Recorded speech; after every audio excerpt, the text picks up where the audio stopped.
English translation 527th contact Saturday, the 10th of September 2011, 14:45 hours.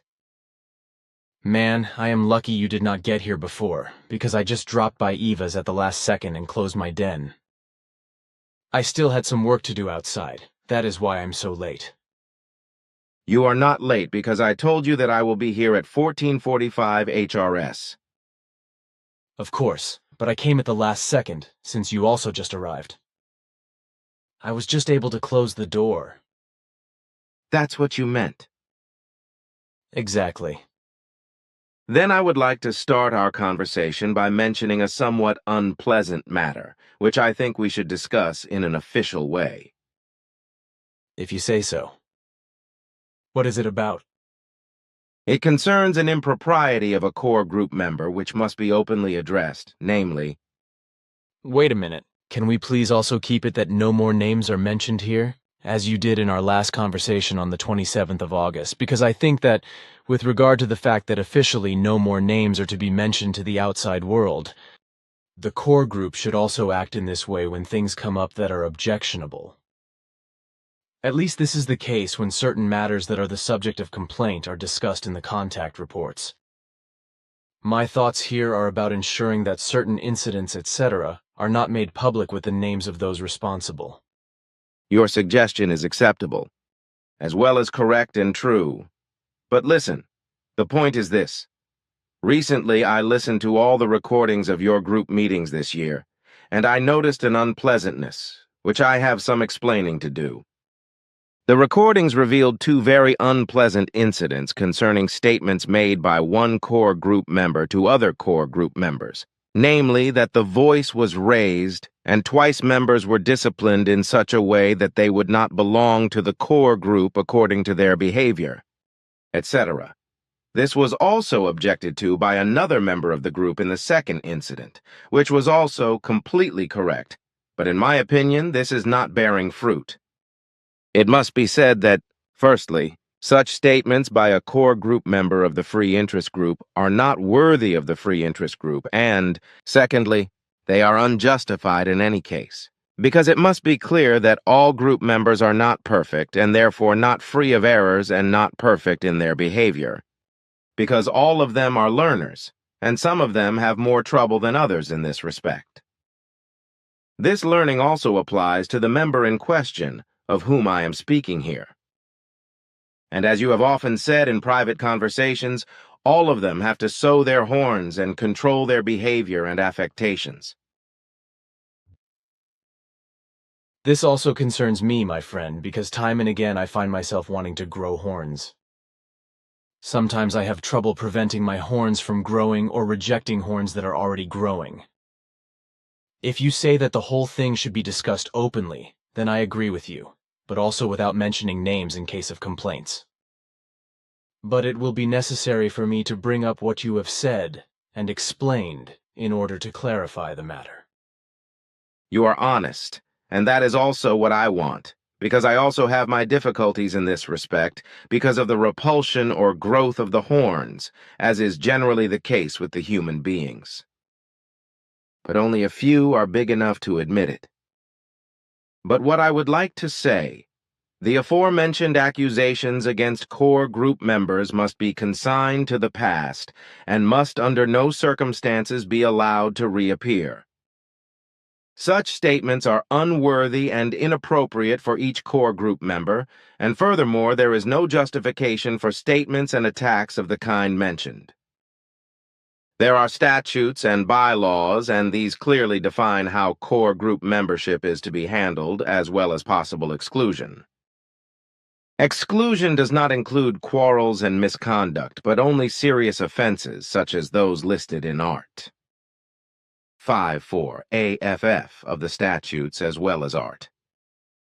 11 IFF of the statutes. Furthermore, it is to be said that the above-mentioned attacks against core group members are not only questionable, that they would not belong to the core group of FIGU, but they also violate Art. 2A, General Behavior A, of the statutes and bylaws. This must be taken into account in the future, and action must be taken accordingly.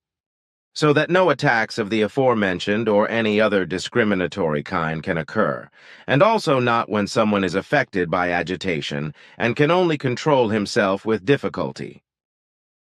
You mean when the nerves are bare? So, according to your meaning, I will present and treat everything, of course. The whole thing probably needs a profound clarification. That must be true.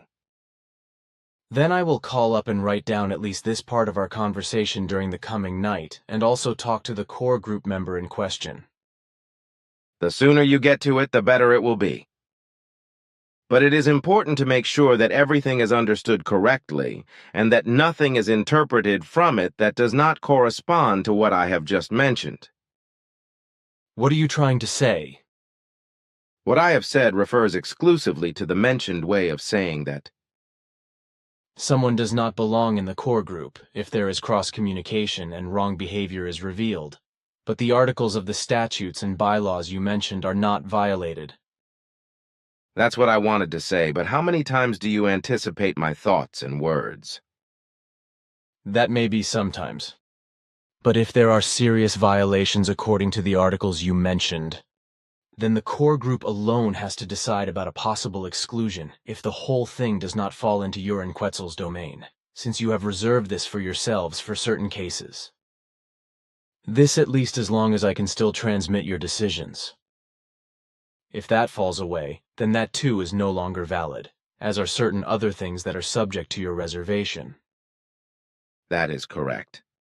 But what has to be done regarding violations of the established FIGU regulations as a result of quarrels and wrong behavior, which do not lead to the exclusion from the core group or the passive group according to Articles 5(4) AFF of the Statutes and Articles 11 IFF of the bylaws, but which only have to be objectionably pointed out, is extensively the possibility of a justified rebuke. Responsible for this is on the one hand the Board of Directors, but on the other hand also the core group in common. In any case, in the case of justified complaints and rebuke, it must be considered and taken into account that there are no excesses, insults, and reproaches against the person, but that according to your own interpretations of the teaching, there is only a complaint and rebuke in relation to the matter of wrong action and behavior and misconduct, etc. The person as a human being himself must remain inviolable in every respect. At no time should old things which belong to the past and which have been cleared up be invoked anew. Yes, this corresponds to the teaching that the person respectively the human being as such is inviolable and therefore only his wrong behavior and actions as well as his wrong behavior may be punished by complaint and rebuke. However, it is also correct that at no time should old things be repeated and warmed up, because what is past in this respect belongs to the past and cannot be retrieved and used for any new concerns. What is past, cleared up and over, that is past for all time and cannot be changed anymore. Therefore, cleared up past remains past in any case, and cannot be brought up and used for any new concerns. But new quarrels, wrong behavior and wrong attitudes may or should be objected to in a didactic way, and necessary didactic rebukes should be made. Respectively, justified objections and rebukes may and should be made, as it is usual and also necessary in all human circles. However, attacks, as I have called them, are to be avoided. A decent and cultivated manner of expression must be a duty for every core group member, even in the case of justified complaints and rebukes, and also when hard facts have to be mentioned. Freely based on the principle that the choice of words makes the notes to the music, or even that the sound makes the music, as is usually said. But in any case and in any way, both parties must take into account the freedom of expression that must be inherent in every human being. If it is correct, then it is good. If it is wrong, then it can be corrected. The only question then being whether or not the correction is accepted and an understanding is reached. This is as you say. Then I think everything that you have mentioned should be clarified. I also assume so. Then I would like to ask you if you have any knowledge of how many deaths were caused by the seaquake, the tsunami, and the destruction of the reactor in Fukushima. There is not much information in the media about what has really happened in this regard.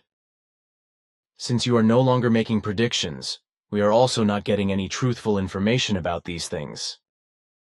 But maybe you have made records respectively clarifications of the Fukushima catastrophe after all. We have, in fact, because we already knew what was going to happen in Fukushima more than 80 years ago through predictions. With regard to such early foreknowledge, we continue to make our observations, clarifications, records, and forecasts. There were some 22,000 deaths. And I thought that this was no longer being done, because you told me that you no longer do such forecasts. That is absolutely correct.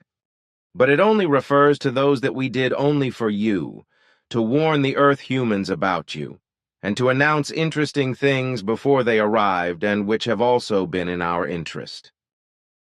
We do not do these forecasts anymore, but we limit ourselves only to clarifying events, etc., which we have already fathomed more than 7 decades ago. It is a pity, however, that you no longer give predictions, because there were always the human beings who were interested in them, and also tried to warn others or not to do certain things in travel. I know that, but it does not change our decision, because the Earth governments, scientists, and the majority of Earth humans do not care about your and our warnings. You yourself have been trying very hard since the 1950s, over and over again, to warn Earth governments, scientists, and the majority of Earth humans. You have warned them of the immense destructive evil of overpopulation, and you have also predicted the severe natural catastrophes of today and the future, as well as the migration of peoples, terrorism, etc., but all to no avail. You were only pitifully ridiculed as a crackpot and do-gooder, as well as slandered and called a liar, cheat, forger, swindler, and charlatan. But everything has happened just as you predicted and announced, and so your predictions will continue to come true, as will ours.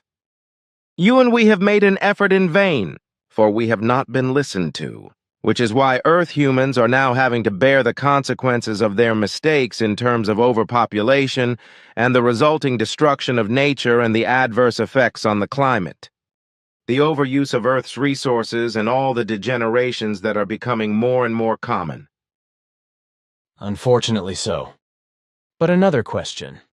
Our core group still does not have the full number of 49, because various who should have joined our group have not appeared.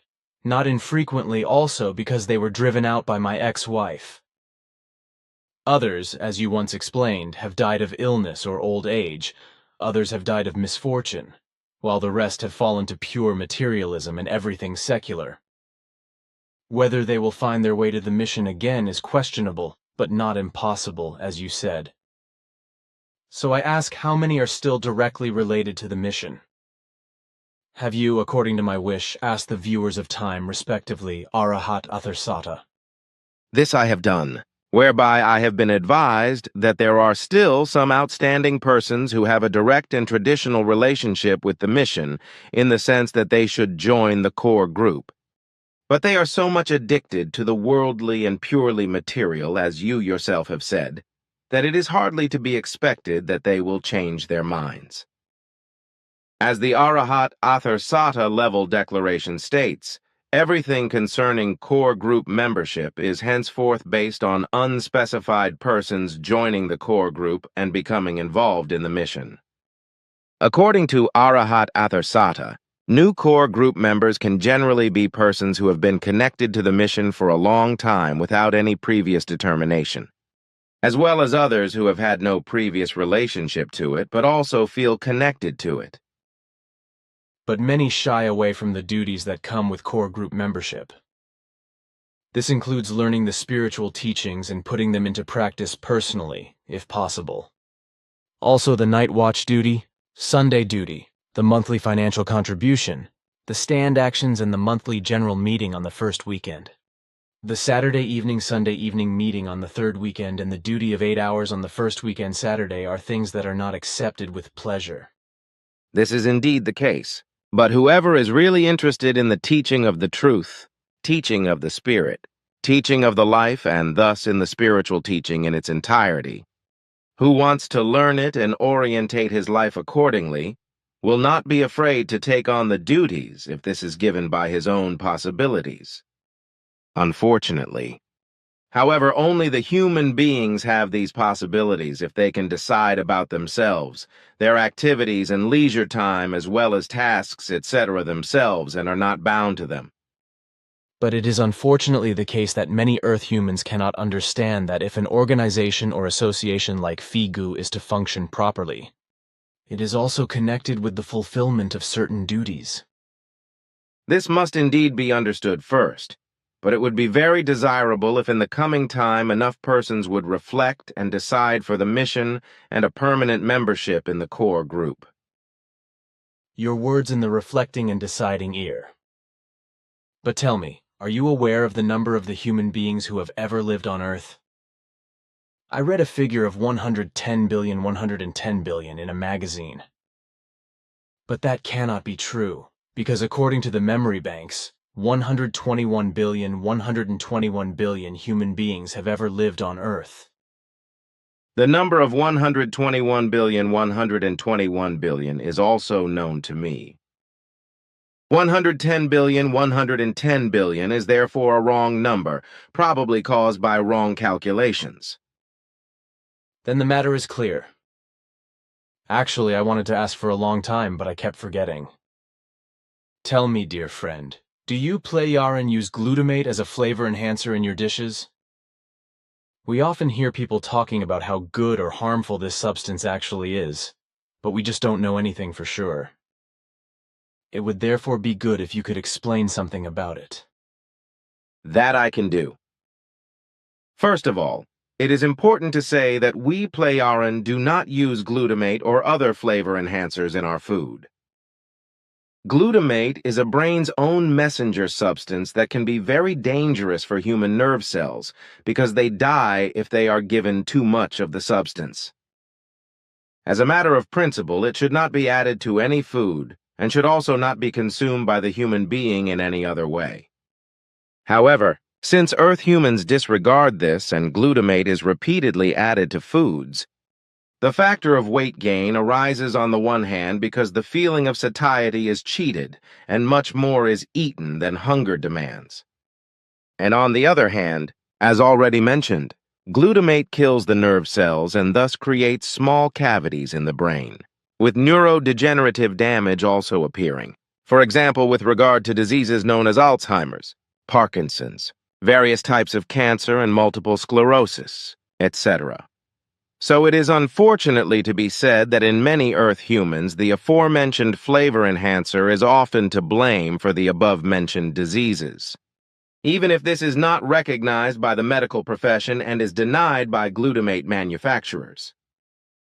Food poisoning is also caused by glutamate when bacteria bound to it pass through the stomach acid unhindered and cause inflammation and poisoning in the intestines. As usual, it is always about profit, and this is usually pursued unscrupulously by walking over corpses. That is aptly put. Since last Thursday, the 8th of September, newspapers with titles like, "In the Footsteps of the U.S. Astronauts," have been publishing pictures showing an area of the Earth's moon. It was written that a fortnight ago, a NASA probe called LRO took pictures on the moon, showing the footprints of the astronauts, the tracks of the moon cars, the Challenger lunar module, etc., from the landing of Apollo 17 on the moon on the 14th of December, 1972. See this picture in the Tagesanzeiger. Is it possible that these pictures and the story with the LRO probe are real? Even if the alleged first moon landing on the 20th of July 1969 was faked, NASA actually carried out several moon flights afterwards, Apollo 17 being the last one so far, it is said. Whether this picture here with the additional description corresponds to reality, I cannot decide. It can be both a real picture and a fake, but I also do not want to determine that because it is not of interest to me and I do not want to deal with these things anymore. But the fact that after the fraud of the alleged moon landing on the 20th of July 1969 by NASA, 5 moon flights and also moon landings took place after all, that is true. Or, Yes, with the space vehicles 12, 13, 14, 15, 16, and 17. but you now mention 6, so something does not add up. You also notice everything, and so I cannot be silent any longer. Also because there is a greater security for you today. There were indeed 6 moon flights and 6 moon landings, but one moon landing was unofficial and was hidden from the world public by another fraud. The company with the Apollo 13 spacecraft on the 11th of April 1970 was in fact another fraud, because the device was actually landed on the moon in the area Mare Tranquillitatis, where Apollo 11 is said to have landed during the operation on the 20th of July 1969. However, the stay after the landing on the lunar surface was so short that the necessary for the first deception could be done, and therefore the duration from the beginning to the end of the whole Apollo 13 operation was also ultimately limited to a few days. The time of the return to Earth was also faked, according to which the total time of the action was not 1:43 hours respectively, a few minutes less than 6 full days, as was claimed, but some time more. In contrast to all other companies, where dozens of lunar orbits were made, there was an extremely small number in this action. The time required was precisely calculated and was just sufficient to carry out the landing, set footprints and landing lanes, leave the necessary things behind, and then make the return flight. The whole thing was an extremely fast action to be able to claim that not a moon landing had taken place. And this deceitful lie was also spread all over the world when the return to Earth had taken place successfully. And this lie has survived until today. So the whole undertaking lasted only a very short time, but this was possible because this Apollo mission failed to do much of what had to be done on other Apollo missions. The fraudulent moon flight and moon landing operation of the 20th of July, 1969 lasted longer, 195 hours and about 20 minutes respectively, little more than 8 days. This time was taken up because, on the one hand, the alleged flight time to the moon and back to Earth had to be taken into account, but also the fraudulent filming, and on the other hand, the faked landing of the alleged moon returnees took up much more time, and also unforeseen difficulties had to be overcome which could not be foreseen. In fact, the launch of a rocket had to take place openly in order to keep up appearances to the public, and on the other hand, a fake landing of the astronauts also had to be faked. But as far as the alleged failure of a moon landing of Apollo 13 is concerned, the whole fraud was only arranged in order to leave the necessary footprints and things of the alleged landing of Apollo 11 at the landing site on the moon respectively in the Mare Tranquillitatis, which are to be found once in the new millennium when new moon landings by the USA, Russia, or China, etc. will take place. It can be said that, in foresight, this possibility was already being considered and acted upon. The mother of hope being that it could then be clearly proven that the alleged moon landing of Apollo 11 on the 20th of July, 1969, was not a fraud, but a fact. This should also prove that claims are not true, that the USA had faked the Apollo 11 moon landing only to gain an advantage over the Soviet Union in the space program and in terms of military and technical possibilities. Ingenious. But the whole of the Apollo 13 mission is as monstrous as the fraud of the alleged moon landing of the mission of the 20th of July, 1969, because also with the fraud that Apollo 13 could not have landed on the moon due to serious damage, but did land nevertheless, the whole terrestrial mankind was and still is today being fooled. What I do not understand, however, is why you did not tell me about it, because I would certainly not have divulged anything about it. It was for your own safety, which was more important than information. What do you want me to say? I do not know how such information would have been related to my safety, but I accept what you say without further question. It is obvious that you are also not interested, and that is a good thing, because a corresponding explanation would again cause more opponents against you. This will probably already happen through my explanation regarding the second big fraud of NASA and the USA, which also came about in cooperation with certain U.S. government officials, as well as the one regarding the alleged moon landing of the 20th of July, 1969. The Apollo 13 scam, like Apollo 11, also involved drugs and hypnotic machinations which influenced all involved to forget and to accept false experiences. Thus, false memories were created among the participants, but also important memories were erased from their memory. So, since then, the important persons have been living under these conditions and will also do so until the end of their lives, as long as they are still alive now. Consequently, a lifelong silence is also guaranteed in this respect, because the important memories of the moon landing and its activities were hypnotically erased. Now you know that this also happened with the Apollo 13 crew, which consisted of Hayes, Lovell, and Swigert. However, if there is a danger that persons involved might fall out of post-hypnosis, or that the drug effects would be ineffective against expectation and the persons concerned would talk, then they will fall prey to arranged fatal diseases or accidents or suicide. You told me this in the Apollo 11 scam, and so I know that it is also the case with the Apollo 13 scam.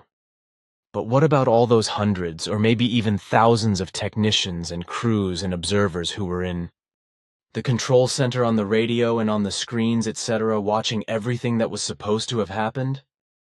This was really the easiest exercise in deception, because all the participants, observers, technicians, and other staff, etc., were misled by fake radio messages and images of deception transferred to the monitors. And consequently, they were all under the false assumption that everything was real and corresponded to reality and truth. Thus, only those directly involved and a handful of radio, electronic, television, and film technicians and the perpetrators of the frauds were involved in everything. Apart from the initiators, all those directly involved underwent drug treatment and in-depth hypnosis, with the 4 persons who carried out the treatments then falling victim to fatal accidents in a short period of time. Only the actual perpetrators escaped unscathed, and some of them have also died in the last 40 years, so only a few of them are still alive today. But they too, like those who have already died, will keep their secret, which is absolutely certain. This is all I will say for the last time about these frauds, because in the future, I will not comment on them. All right, dear friend, you have already told me a lot more than I expected. Then I would like to discuss a few things with you in private.